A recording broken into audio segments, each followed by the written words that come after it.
On January the 2nd of this year, I attended a meeting of the Environment Agency which was entitled Meet the Regulator. Now, normally I don't bother with these things because meeting the regulator, the Environment Agency, is a complete and utter waste of time. But with the development of the idea of creating new nuclear and building new nuclear power stations and all of the amazing developments which have been occurring in the last year about small modular reactors and developments suggested by President Trump in America that the whole world is going to go nuclear and so forth, I thought it might be interesting for me to go along and actually see who the people were who were making these decisions. In other words, the Environment Agency. In England, the Environment Agency is the sharp barrier between the government and its desire to contaminate the environment for making money, I guess you'd call it, in this case nuclear, and the people who have to suffer the consequences of the contamination of the environment. And this is something that I've been interested in for a very long time. So I really wanted to just see who the people were who were making these decisions. So I went along. It was a video conference, and it lasted about an hour or so, I forget, maybe 2 hours. And you were allowed to ask questions, and I did ask a question on behalf of the European Committee on Radiation Risk, which I am the scientific secretary of. But anyway, so there were these people making the presentations about new nuclear under titles which included Powering Up Britain, that's a plan, I've got it down here, and Great British Nuclear, and Atlantic Partnership. See, all of these things make me rather frightened. But what I want to present today, and this is the introduction to this, is an interview which I had that was a follow-up to this meeting. I mean, in the meeting you can't really ask an awful lot of questions, and when you do ask the questions, they're responded to really quite superficially. But then after this happened, I got a letter, an email from these people, or from another outfit, which was a market research organisation, and they wanted me to fill out a questionnaire about what I thought about the Environment Agency. And I thought, okay, I'll fill it out. So this is a tick box questionnaire, basically, so you're not allowed to say that they're all a bunch of lunatics or idiots and they're killing everyone. You just have to tick boxes, which I did. So then I got another response from these same people, this nuclear, it's called Navigator Insight. So it's a sort of market research organisation, and obviously what they want to do is to find out what you think about the nuclear project, so that they can then make PowerPoints to all of the psychologists that they have, where these people decide how it is that they can change your mind. So they want to know what people think, so that they can figure out how to make them think something else, not to think what they're thinking. So basically, as I understand it, the people all think new nuclear is going to kill everybody with cancer, and they think, well, this is nonsense, because we know that the research shows that they can't kill everybody with cancer and blah blah blah. So what you have in the middle are these people who are Navigator Insight. Anyway, so I said, so they got back to me and they said, could we have a structured interview with you about why you think what you think, why you wrote these things that you wrote in the questionnaire. So I thought, right. Well, and they said we're going to video the response. We're going to video this interview, and I hope you're okay with that. I said, yes, of course, I'm okay with you videoing the interview. And then they're going to use the video of me in the interview, to present it in probably some conference with all of the people who want to change people's minds, in order to see how it is that they can change people's minds. I mean, so this is nothing to do with nuclear now, this is to do with sociology or psychology or social psychology or market research, that sort of area. And so this very nice young woman, Chinese woman, made an arrangement for me to talk with her on the 25th of June. and it went ahead. But what I didn't tell her is that while she was videoing me, I was videoing her. That is to say, I was videoing the questions that she asked and the answers that I gave. And at the same time, I thought, since this is going to go before all of these nuclear people in the Environment Agency, I could take the opportunity to actually lay out my arguments against new nuclear, of which there are many. Mainly arguments relating to research, published research in the peer-review literature that shows that the nuclear project has killed a lot of people. In fact, 500 million people, thereabouts. It's easy to show that. And what I also was able to tell her in the interview was that there's a new report of the European Committee on Radiation Risk, which I've been working at with my colleagues for the last year or two. And that's now complete. So that's going to be published soon, and it's going to contain all of the information and all of the evidence that shows that to develop nuclear as a source of energy is going to result in a lot of dead people. So this is my introduction to two. This is quite a long interview. It lasted quite a while. So I've cut it into two bits, and so the first bit is going to follow what I'm saying now, and then there will be a second one where you can see the rest of what I was saying. And I hope you'd be interested in watching this, because it's very, very important to realise that the way in which these people think is completely dislocated from reality. The Environment Agency, its remit, what it's for, is to protect the public, and workers of course, but mainly the public, from the results of any particular process. So in other words, what happens with the Environment Agency is that somebody comes along and says, I want to build a factory over here, and this factory is going to produce releases to the environment, to rivers, of something, okay? And the Environment Agency then says, you must write a report and say exactly how much it's going to be released, and then we will decide whether or not to give you permission. So that's the job of the Environment Agency. But in many, many cases, they give permission without really looking at the consequences of what these people are doing. So really, the reality of the Environment Agency is that we pretend to protect you and you pretend to believe us. But unfortunately, a lot of people do believe them, and certainly the government believes them, because the government puts pressure on them in the first place to find what they find.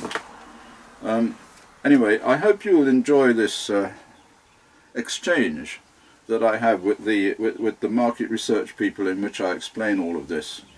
At the time it was very, very hot. I'm in France at the moment, and the temperature was about 40 degrees. So I'm not wearing a hat, and I'm looking a little bit hot down there, but you'll have to forgive me for looking hot.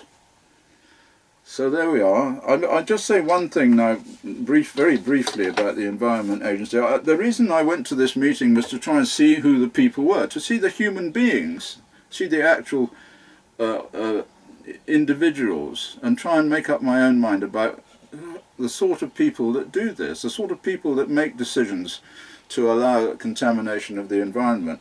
And I found 4 of them, okay, and I'll tell you who they are. There's Alan McGough, Nuclear New Build Policy Lead, Environment and Business. Andy Pinn, he seems to be the main man, New and Operational Nuclear Sites Strategy Manager.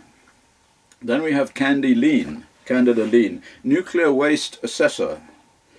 And then a chap called Cameron Sked, who's Senior Planning Specialist, Nuclear New Build.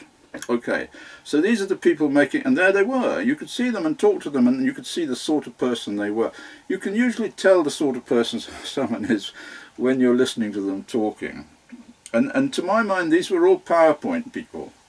So their understanding of reality has to do with what sort of PowerPoint they can make, and that's what they did. So there were all these PowerPoints.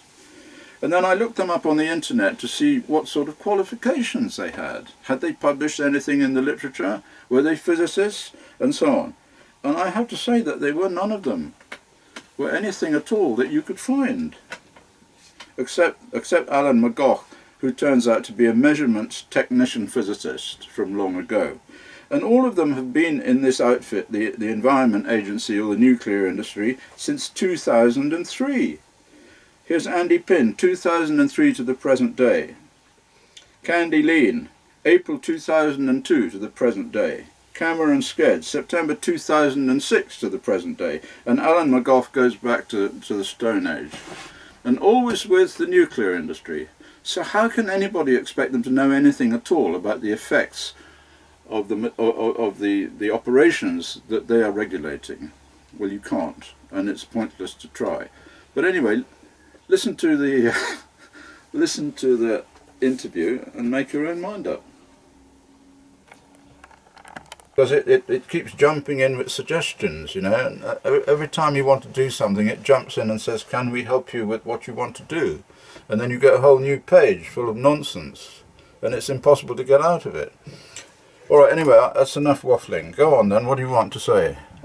What do you want to talk about? I have quite a lot to talk about myself, all right? So I mean, I know you want to ask me questions, but I have a number of suggestions that I couldn't make in the meeting when we had that meeting, you know, because there's a limited amount of time, and and basically the Environment Agency people take most of the time up presenting what it is that they want to say, quite naturally I say, and then you just get a chance to ask a few questions.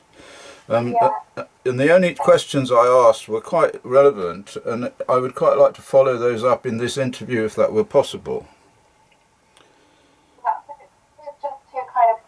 Make you aware, I'm not really part of the Environment Agency. No, I understand that. You're a kind of sociological questionnaire, sort of, you know, asking people what they think about this and that. So you're probably not a scientist, I would guess, and you're working for a kind of organisation that does statistical analysis of what people think.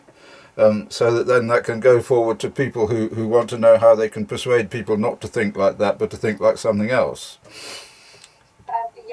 For this project, we just kind of the Environment Agency, they really would like to understand your experience and any feedback you have, and we just want to make sure we collect that, what you have to say to them, and, you know, feed that back to them. Well, the reason... I just wanted to mention the meeting. I just wanted to, for a bit of context, do you mind just telling me a bit more about sort of your role and what you do, how you engage? I'm pretty much, I've been in this business of the nuclear thing. I don't know what they've told you about me, maybe nothing, but in case they haven't told you anything about me, I'm a scientist who studied the health effects of radiation since about 1990. I've written several books about it, and I've written probably more than 50 radiation papers on health effects.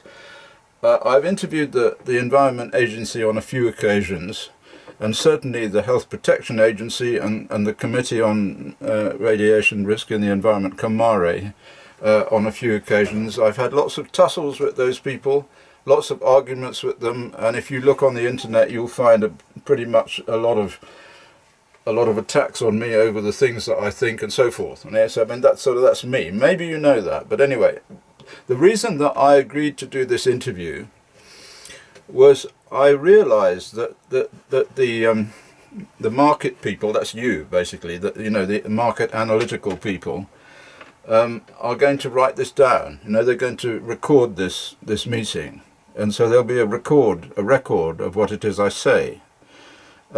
You've frozen now. Can you hear me? Hello?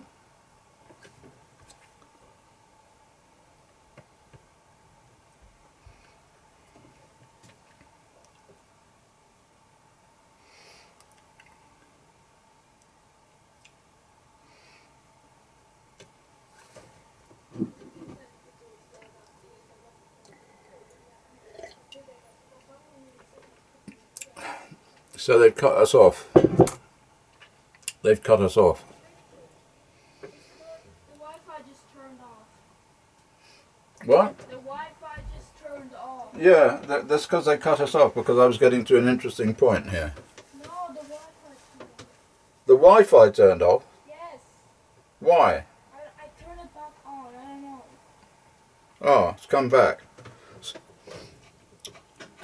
Okay, I'm sorry that something seemed to happen at this end. I don't know how far I got along the lines of talking to you, but I have a few points I want to raise when there's a moment to raise them. Now, you see, look at this now. Something has popped up here and says, make Acrobat your default PDF app. I don't know. It's just too much. And now we've got Lenovo is monitoring your connection. Well, I'm surprised the big boxing glove doesn't come out of the screen on a spring and punch me on the nose. That'll be the next thing. Yeah, can you just check and see and hear me okay now? Like, is the connection working okay for you? Okay. Right, well, one of the things that you maybe don't know, but you may know, is that I collected a number of scientists together in 1998 who were independent from the organisation that the Environment Agency employs to advise it or to form the basis of its regulations. And the essential problem that I have with all of the Environment Agency interactions, whatever they are, and I've followed a lot of them, is that they rely upon this International Commission on Radiological Protection for their limits. You know, so in other words, everything that they agree is all right. When industries apply to them for a license, the Environment Agency then looks at their application, and if it passes the limits laid down by the International Commission on Radiological Protection, ICRP, they tick the box and they let it happen. Now, the problem I have with that is that the ECRR, which is the organisation that I set up in 1998, had published a report in 2003 and another one in 2010. That's this one here. That's the 2010 one there. It's quite a fat book, and it tells you how to calculate how many people are going to get cancer or die of some congenital disease or whatever after a dose of so many millisieverts. Now, it turns out, as a result of research that took place pretty much after Chernobyl, but certainly in the last 10 years, that it's totally obvious from published research in the literature, in the scientific literature, peer-reviewed research, it's totally clear that these limits are wildly incorrect and that lots and lots of people have died as a result of the application of these limits. Now, I've told the Environment Agency this, and I've produced enormous amounts of data and research publications and so forth, and the ECRR, who are all these other international scientists who joined this gang, have also created documents which show that the risk model is wrong.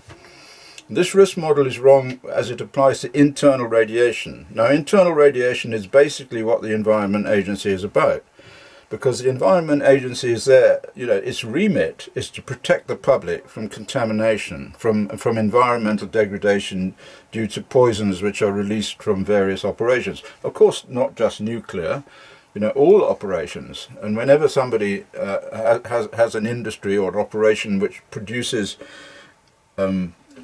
contamination, then the Environment Agency's job is to see how much contamination and is it like to kill somebody, and if it is, are they justified in contaminating the environment on the level of utilitarianism? That is to say, is it a better thing to have the industry because it, for example, with nuclear, it produces a lot of cheap electricity, and we balance that against the number of people who are going to die of cancer, and that's pretty much how it works.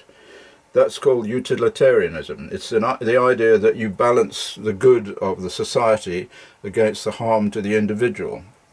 Well, first of all, that's not really that doesn't really align with human rights, because in fact you could have a slave society that operated on that level.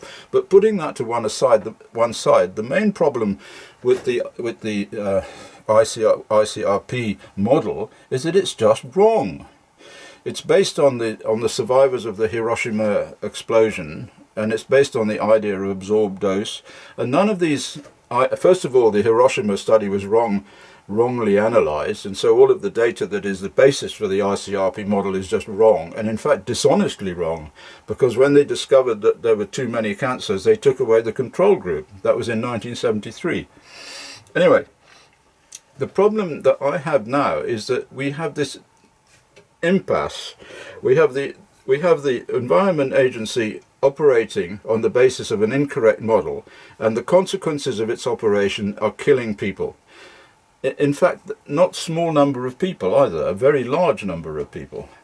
And it's easy to show that by epidemiology, which I've done, but other people have done as well. For example, recently, I mean about 3 or 4 months ago, there was a paper in the United States where 3 epidemiologists from Harvard University, no, it was Yale, sorry, no, it was Harvard, I think.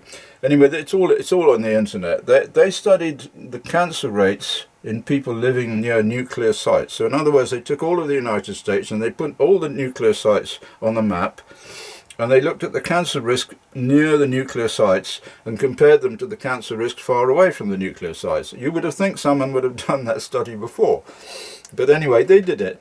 And they found that 2 things. They first of all, that the people living near the nuclear sites had a higher level of cancer, about 50% excess risk, from the people who were living far away. And they found that as you got closer to the nuclear site, the cancer risk went up. So it went up like that. So there's one piece of research that shows that. And there's lots and lots of other research that shows that. For example, I've studied long ago, in about 2001, I looked at the nuclear power station at Bradwell in Essex. This is a nuclear power station that one of the English ones started in 1966 or something thereabouts. And it releases a lot of radioactivity to the estuary of the River Blackwater. And that stuff floats about the place and it ends up in the mud. And it's measured. The Environment Agency measures it. So they know how much radioactivity is in the mud. But on the basis of the ICRP model, they would say that radioactivity is harmless because the dose that it gives is very low. Anyway, putting that to one side, I actually looked at the cancer rates. I managed to get them from the Office of National Statistics, and it showed that there was a doubling of risk at that nuclear power station in people living near the mud. I mean, I can go on and on and on, but that's the problem. Yeah, and sorry for jumping in there. I suppose, I appreciate these are probably very important kind of issues that you're raising, but just want to make sure I kind of fully understand this, when I'm making notes.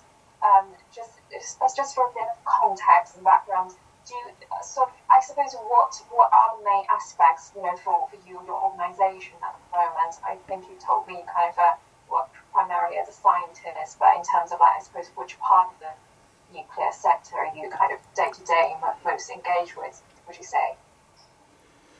Well, I mean, I have tried this. I mean, I've written to the Environment Agency on occasions asking for various things, and I've always been fobbed off. I mean, we had the Environment Agency in a huge argument with me and this woman Collingwood about Hinkley Point. There's a big nuclear power station at Hinkley Point. They're building a new one. The French building a new one at Hinkley Point in Somerset, yeah? Anyway, the point is, it turned out that the area around there was contaminated with uranium, with enriched uranium. And there was no doubt about this because the Environment Agency's own data showed that it was contaminated with enriched uranium. But nothing came of it. They refused to concede that there was a contamination anyway. They said that there's no contamination, and they just told lies. And they told the local council that the people there who were concerned about this were all nutcases. I even organised an epidemiological study where the local people, they formed a group called Parents Concerned About Hinkley, PCAH. And they went around knocking on doors asking how many people had cancer. And when we analysed it, we found there was too much leukemia and there was too much breast cancer. And later on we looked at infant mortality and we found there was too many dead babies. So we're not talking about some kind of, arm-waving idiots, who don't know science. We're talking about real numbers. But the Environment Agency will not take any notice of this because they're controlled by the government. That's why. That's our problem. That's the fundamental problem, is they are not what they present to people. they present to people a sort of like organisation of public servants who look after people's health. That's what they say. And you know, and when they have these meetings like that one I went to, and they present all this stuff about how they're going to watch out for the future, and we're going to have fusion, and we're going to have new power stations, and everybody's going to be, and their job is to to make sure it's perfectly safe and everybody's going to be okay. It's just a lie. It's just theatre.